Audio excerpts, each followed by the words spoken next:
Hello everyone, मैं Nitesh Kumar headway tutorials में आपका स्वागत करता हूं। हम क्लास 11th का चैप्टर नंबर 1 अर्थशास्त्र एवं अर्थव्यवस्था को पढ़ेंगे। यह पार्ट 1 अर्थशास्त्र है। पार्ट 2 अर्थव्यवस्था को हम अगली वीडियो में पढ़ेंगे। चलिए शुरू करते हैं। अर्थशास्त्र एक विषय है जो हमें यह सिखाता है कि हमें अपने सभी उपलब्ध संसाधनों का सही ढंग से कैसे प्रयोग करना है ताकि कोई भी संसाधन व्यर्थ ना हो। चलिए इसे एक परिभाषा से समझते हैं। अर्थशास्त्र एक विषय वस्तु है जो दुर्लभ संसाधनों के विवेकशील प्रबंधन पर केंद्रित है। देखिए, तो यह हमें सिखाता है कि जो दुर्लभ संसाधन है, अर्थात जो संसाधन हमारे पास हमारी आवश्यकता की तुलना में कम है, उसे कैसे विवेकशील ढंग से प्रयोग किया जाए। विवेकशील का अर्थ होता है सोच समझकर। यह तस्वीर एडम स्मिथ की है, जिन्हें फादर ऑफ इकोनॉमिक्स और अर्थशास्त्र का जनक कहा जाता है। जनरल नॉलेज के लिए यह आपको पता होना चाहिए। चलिए, दुर्लभता को इंग्लिश में स्कार्सिटी कहते हैं। दुर्लभता दुर्लभ शब्द से बना है। दुर्लभ का अर्थ होता है कम।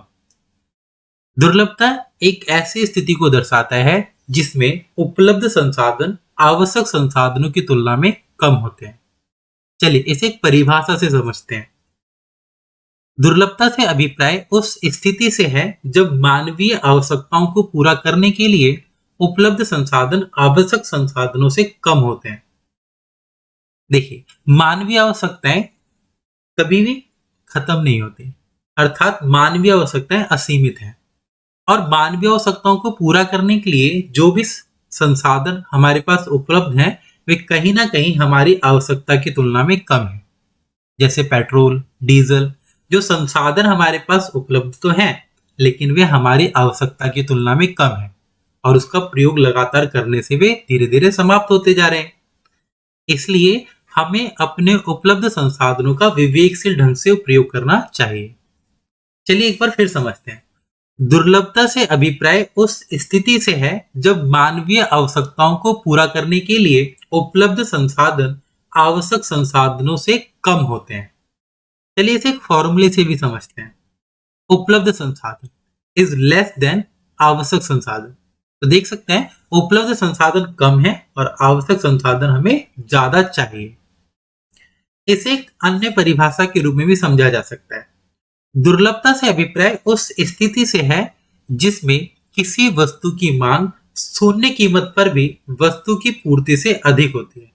अर्थात जब किसी वस्तु की कीमत शून्य है और उस समय मांग पूर्ति से अधिक होती है तो उस स्थिति को भी दुर्लभता कहा जाता है।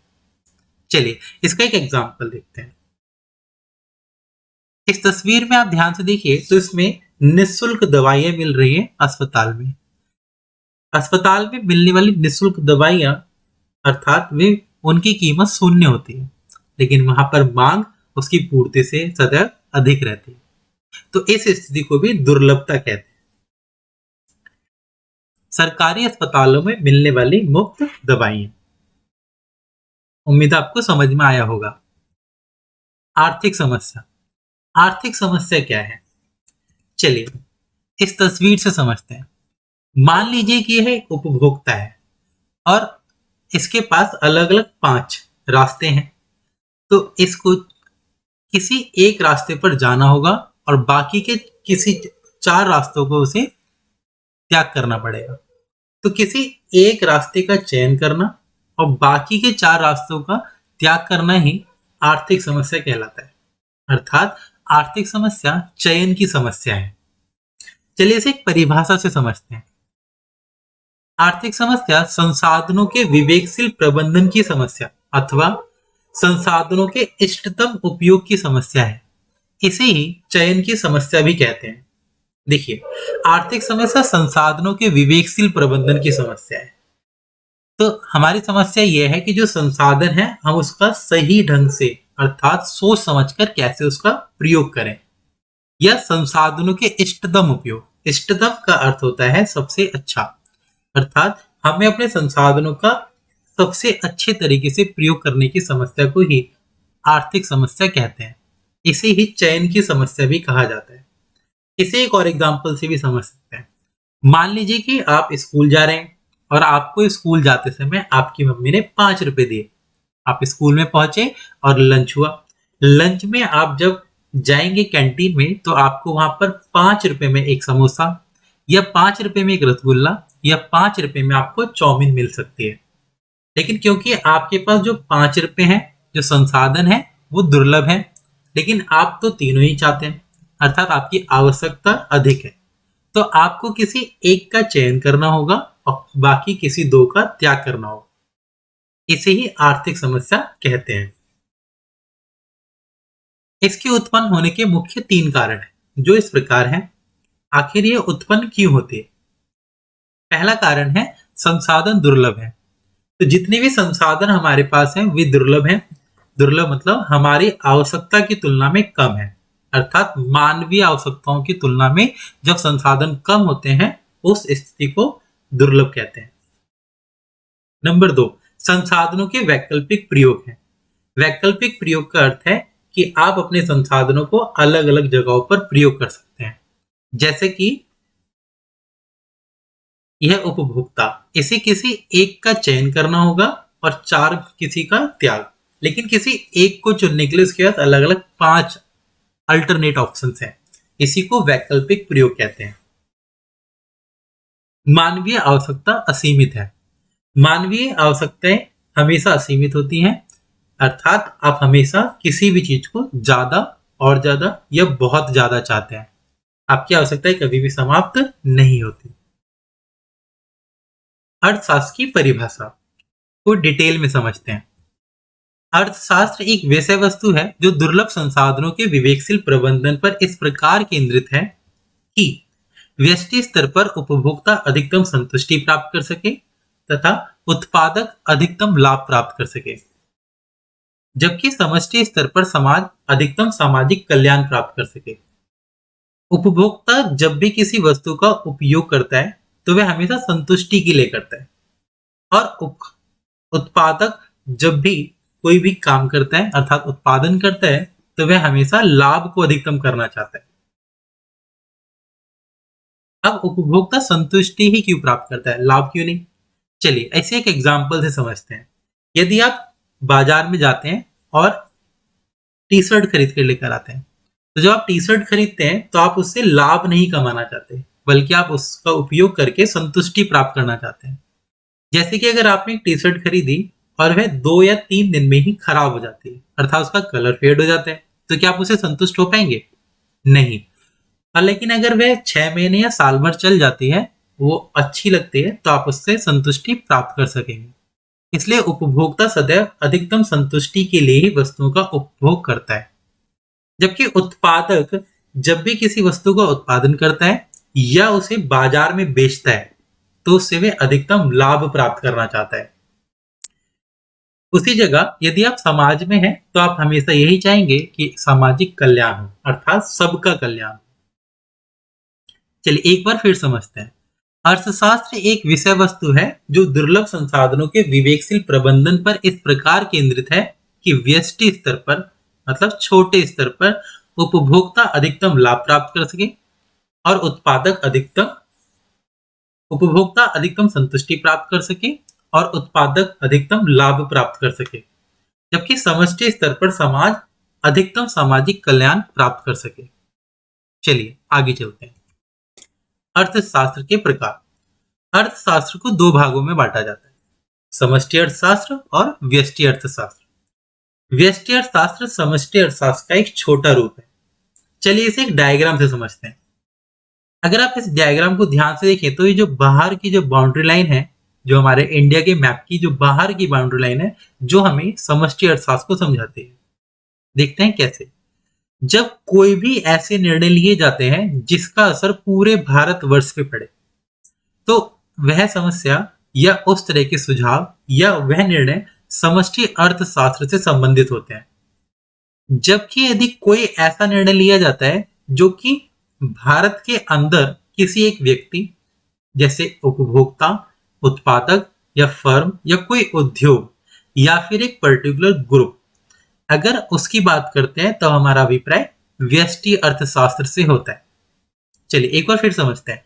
समष्टि अर्थशास्त्र में जो भी निर्णय लिए जाते हैं उसका असर भारत के सभी निवासियों पर पड़ता है, जबकि व्यष्टि अर्थशास्त्र में जब भी कोई निर्णय लिए जाते हैं तो उसका असर भारत के कुछ व्यक्तियों पर ही पड़ेगा। चलिए आगे और फिर से समझते हैं। अर्थशास्त्र को दो भागों में बांटा गया है, व्यष्टि अर्थशास्त्र और समष्टि। व्यष्टि अर्थशास्त्र में हम मुख्य दो लोगों के बारे में चर्चा करेंगे, एक उत्पादक और उपभोक्ता। जबकि समष्टि अर्थशास्त्र का जब हम अध्ययन करते हैं तब हम समाज में संपूर्ण अर्थव्यवस्था का अध्ययन करते हैं। उम्मीद आपको समझ में आया होगा। व्यष्टि अर्थशास्त्र, व्यष्टि अर्थशास्त्र को इंग्लिश में माइक्रो इकोनॉमिक्स कहा जाता है। व्यष्टि, व्यष्टि को इंग्लिश में माइक्रो, और यह एक ग्रीक वर्ड अर्थात माइक्रोस से बना है जिसका अर्थ छोटा होता है। चलिए इसे एक परिभाषा से समझते हैं। व्यष्टि अर्थशास्त्र छोटी आर्थिक इकाइयों के आर्थिक मुद्दों अथवा आर्थिक समस्याओं का अध्ययन करता है। मतलब व्यष्टि अर्थशास्त्र छोटे छोटे स्तर पर, जैसे कि मैंने आपको बताया था कि पूरे भारत में से अगर हम किसी एक व्यक्ति, एक उपभोक्ता या एक उत्पादक से संबंधित कोई भी आर्थिक मुद्दे या आर्थिक समस्याओं का अध्ययन करते हैं तो हमारा अभिप्राय व्यष्टि अर्थशास्त्र से होता है। चलिए एक बार फिर पढ़ते हैं। व्यष्टि अर्थशास्त्र छोटी आर्थिक इकाइयों के आर्थिक मुद्दों अथवा आर्थिक समस्याओं का अध्ययन करता है, जैसे एक व्यक्तिगत उपभोक्ता या एक व्यक्तिगत उत्पादक या एक व्यक्तिगत फर्म। समष्टि अर्थशास्त्र, समष्टि अर्थशास्त्र को इंग्लिश में मैक्रो इकोनॉमिक्स कहा जाता है। चलिए समझते हैं। समष्टि का इंग्लिश में मीनिंग मैक्रो होता है। यह भी एक ग्रीक वर्ड है जिसे मैक्रोस कहा जाता है। इसका अर्थ बड़ा होता है। समष्टि अर्थशास्त्र संपूर्ण अर्थव्यवस्था के स्तर पर आर्थिक मुद्दों अथवा आर्थिक समस्याओं का अध्ययन करता है। जब ऐसे मुद्दे या ऐसी समस्याएं जो संपूर्ण अर्थव्यवस्था से संबंधित होती हैं उनका जब अध्ययन किया जाता है तब हमारा अभिप्राय समष्टि अर्थशास्त्र से होता है। चलिए एक बार फिर से पढ़ते हैं। समष्टि अर्थशास्त्र संपूर्ण अर्थव्यवस्था के स्तर पर आर्थिक मुद्दों अथवा आर्थिक समस्याओं का अध्ययन करता है, जैसे रोजगार का स्तर, सामान्य कीमत स्तर, राष्ट्रीय उत्पाद में वृद्धि दर। जैसे रोजगार का स्तर, रोजगार का स्तर किसी एक व्यक्ति से संबंधित नहीं है, अर्थात यह पूरी संपूर्ण अर्थव्यवस्था से संबंधित है। सामान्य कीमत, कुछ चीजों की कीमत सामान्य कीमत अर्थात सरकार के द्वारा निर्धारित की जाती है, जो सभी की जो कीमत पूरी अर्थव्यवस्था में सामान्य होती है, मतलब सभी के लिए समान। राष्ट्रीय उत्पाद में वृद्धि, राष्ट्रीय उत्पाद में वृद्धि दर वो भी पूरे राष्ट्र के मतलब संपूर्ण अर्थव्यवस्था के स्तर के रूप में मापा जाता है। चलिए तो अब हम व्यष्टि अर्थशास्त्र तथा समष्टि अर्थशास्त्र में अंतर को समझते हैं। व्यष्टि अर्थशास्त्र व्यक्तिगत स्तर पर आर्थिक मुद्दों अथवा आर्थिक समस्याओं का अध्ययन करता है, जबकि समष्टि अर्थशास्त्र संपूर्ण अर्थव्यवस्था के स्तर पर आर्थिक मुद्दों अथवा आर्थिक समस्याओं का अध्ययन करता है। पॉइंट नंबर 2, व्यष्टि अर्थशास्त्र के अध्ययन की यह मान्यता है कि समष्टि चर स्थिर रहते हैं। इसको ऐसे समझिए कि जब व्यष्टि स्तर अर्थात छोटे स्तर पर कोई निर्णय लिया जाता है तो उस समय बड़े स्तर पर जो भी चर होते हैं उनको स्थिर माना जाता है, जबकि समष्टि स्तर, समष्टि अर्थशास्त्र के अध्ययन की यह मान्यता है कि व्यष्टि चर स्थिर रहते हैं, अर्थात जब संपूर्ण अर्थव्यवस्था के स्तर पर कोई निर्णय लिए जाते हैं तो छोटे स्तर पर जितने भी चर होते हैं उन्हें स्थिर माना जाता है। नंबर 3, व्यष्टि अर्थशास्त्र संबंध व्यष्टि अर्थशास्त्र का संबंध एक व्यक्तिगत फर्म में उत्पादन तथा कीमत के निर्धारण से है। अर्थात व्यष्टि अर्थशास्त्र हमें ये बताता है कि कोई भी एक व्यक्ति जो अपनी फर्म में उत्पादन करता है या उसका कीमत का निर्धारण करता है वह स्वयं कर सकता है, जबकि समष्टि अर्थशास्त्र का संबंध संपूर्ण अर्थव्यवस्था में कुल उत्पादन या सामान्य कीमत के स्तर के निर्धारण से है। अर्थात जब संपूर्ण अर्थव्यवस्था में कुल कितना उत्पादन होना चाहिए और उसकी सामान्य कीमत क्या होनी चाहिए, इसका निर्णय समष्टि अर्थशास्त्र में लिया जाता है। व्यष्टि अर्थशास्त्र के मुख्य दो उपकरण हैं, मांग एवं पूर्ति, जबकि समष्टि अर्थशास्त्र के मुख्य उपकरण कुल मांग और कुल पूर्ति है। दोनों में अंतर समझते हैं। मांग और पूर्ति का अर्थ है किसी एक व्यक्ति के द्वारा की जाने वाली मांग, या पूर्ति का अर्थ है किसी एक फर्म या एक उत्पादक के द्वारा की जाने वाली मांग। जबकि कुल मांग का अर्थ होता है अर्थव्यवस्था में उपस्थित सभी उपभोक्ताओं के द्वारा की जाने वाली मांग, जब और पूर्ति अर्थव्यवस्था में प्रस्तुत सभी उत्पादकों के द्वारा की जाने वाली पूर्ति। चलिए आगे चलते हैं। वास्तविक अर्थशास्त्र तथा इसकी विशेषताएं। वास्तविक अर्थशास्त्र, जब हम किसी समस्या तथा उससे संबंधित उन मुद्दों का अध्ययन करते हैं जिनकी सत्यता की जांच की जा सकती है, तब हमारा अभिप्राय वास्तविक अर्थशास्त्र से होता है। चलिए फिर समझते हैं। जब हम अर्थव्यवस्था में ऐसी समस्याओं का अध्ययन करते हैं जिनकी सत्यता की जांच की जा सकती है, तब हमारा अभिप्राय वास्तविक अर्थशास्त्र से होता है। मतलब जैसे निर्धनता तथा बेरोजगारी की मात्रा। यदि कोई अर्थशास्त्री हमें यह बताता है कि हमारे देश में 20% लोग निर्धन हैं या 30% बेरोजगारी फैली है, तो वह इन समस्याओं को आंकड़ों के आधार पर बताता है जिनकी सत्यता की जांच की जा सकती है। जैसे कि यदि निर्धनता 20% है और इस आंकड़े को 2 या 3 एजेंसियों के द्वारा एकत्रित किया जाता है और सभी एजेंसियों के द्वारा एकत्रित किए गए आंकड़े लगभग एक जैसे होते हैं, तो हम उसे आसानी से जांच सकते हैं कि वे सत्य हैं या असत्य। इसकी कुछ मुख्य विशेषताएं इस प्रकार हैं। पहली, ये कथन आर्थिक समस्याओं की प्रकृति तथा सीमा पर प्रकाश डालते हैं। अर्थात ये कथन हमें ये बताते हैं कि जो समस्या है वो किस प्रकार की है और वह किस सीमा की है। सीमा का अर्थ है किस लेवल की है, छोटी है या बड़ी। नंबर 2, ये कथन भूत, वर्तमान तथा भविष्य से संबंधित आंकड़ों पर आधारित होते हैं। अर्थात वास्तविक अर्थशास्त्र में जो भी समस्याएं होती हैं वे पास्ट की अर्थात भूतकाल की, वर्तमान मतलब प्रेजेंट की, और भविष्य अर्थात फ्यूचर की हो सकती हैं या उनके आंकड़ों पर आधारित होती हैं। नंबर 3, इन कथनों की सत्यता को जांचा जा सकता है। अर्थात यदि जो भी कथन किसी अर्थशास्त्री ने कहा है, जैसे कि निर्धनता की मात्रा या बेरोजगारी की मात्रा, तो उसे आसानी से जांचा जा सकता है। नंबर 4, ये कथन अर्थशास्त्रियों के किसी कथन, मूल्यांकन अथवा विचारों को नहीं दर्शाते। चलिए एक बार फिर समझते हैं। अर्थात जब किसी भी समस्या को अर्थशास्त्री बताते हैं तो वे आंकड़ों के आधार पर बताते हैं, ना कि अपनी सोच समझ से। मतलब जो भी उन्होंने बताया है वैसे अपने आंकड़ों के आधार पर प्रूव कर सकते हैं, इसलिए इनकी सत्यता की जांच भी की जा सकती है।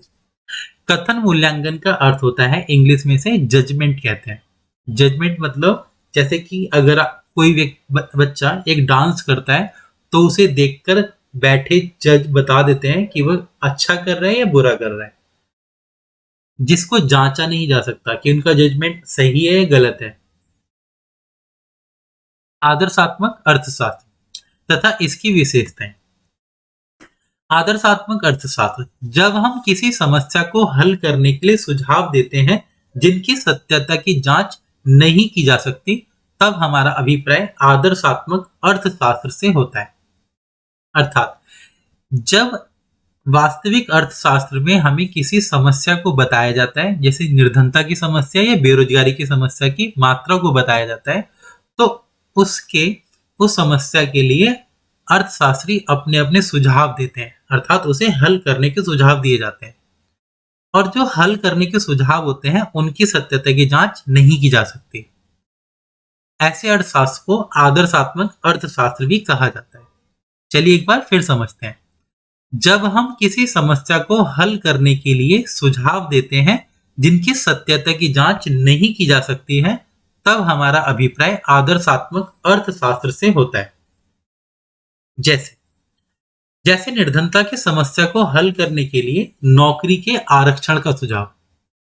अब जो किसी अर्थशास्त्री ने यदि निर्धनता को समाप्त करने के लिए नौकरी के आरक्षण का सुझाव दिया है, तो क्या यह जरूरी है कि नौकरी में आरक्षण देने से निर्धनता समाप्त हो जाएगी? हाँ, हो भी सकती है और नहीं भी। इसलिए इनकी सत्यता को जांचा नहीं जा सकता। आदर्शात्मक अर्थशास्त्र क्या होना चाहिए और क्या नहीं होना चाहिए से संबंधित है। यह आर्थिक मुद्दों अथवा आर्थिक समस्याओं पर अर्थशास्त्रियों के विचारों को दर्शाते हैं, अर्थात यह हल देते हैं और अपने अपने विचारों में समस्या को हल करने का सुझाव प्रकट करते हैं। इसकी कुछ विशेषताएं इस प्रकार हैं। एक, इनमें कथन मूल्यांकन निहित है, अर्थात इसमें वैल्यू जजमेंट होता है। जब किसी भी समस्या को हल करने के लिए सुझाव दिए जाते हैं तो उसे हम कथन मूल्यांकन कहते हैं। इन कथनों के कारण विवाद एवं बहस हो सकती है, अर्थात एक समस्या को हल करने के लिए यदि एक अर्थशास्त्री एक सुझाव देता है तो हो सकता है कि अन्य अर्थशास्त्री उस पर सहमत ना हो, जिसके कारण उन दोनों में आपस में विवाद या बहस हो सकती है। नंबर 3, ये कथन केवल विचार दर्शाते हैं, इसलिए इनकी सत्यता की जांच नहीं की जा सकती। विचारों को कभी विचार सही या गलत, एक ही विचार किसी एक व्यक्ति के लिए सही और दूसरे व्यक्ति के लिए गलत हो सकता है, इसलिए इनकी सत्यता की जांच नहीं की जा सकती। नंबर 4, ये कथन यह दर्शाते हैं कि किसी भी आर्थिक समस्या का उपाय क्या होना चाहिए, अर्थात उन्हें हल करने के लिए क्या उपाय करने चाहिए। चलिए तब वास्तविक अर्थशास्त्र तथा आदर्शात्मक अर्थशास्त्र में अंतर को समझते हैं।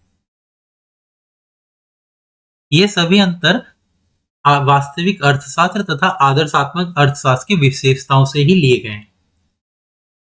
नंबर 1, वास्तविक अर्थशास्त्र भूत, वर्तमान तथा भविष्य के आर्थिक मुद्दों अथवा आर्थिक समस्याओं से संबंधित होते हैं, जबकि आदर्शात्मक अर्थशास्त्र आर्थिक मुद्दों अथवा आर्थिक समस्याओं पर अर्थशास्त्रियों के विचारों से संबंधित है। अर्थात वास्तविक अर्थशास्त्र में क्या समस्या है इसका पता लगाया जाता है, जबकि आदर्शात्मक अर्थशास्त्र में उस समस्या का सुझाव दिया जाता है, उसको हल करने का। नंबर 2, वास्तविक अर्थशास्त्र में क्या कथन था, क्या है और क्या होगा से संबंधित है। आदर्शात्मक अर्थशास्त्र के कथन क्या होना चाहिए अथवा क्या नहीं होना चाहिए से संबंधित है।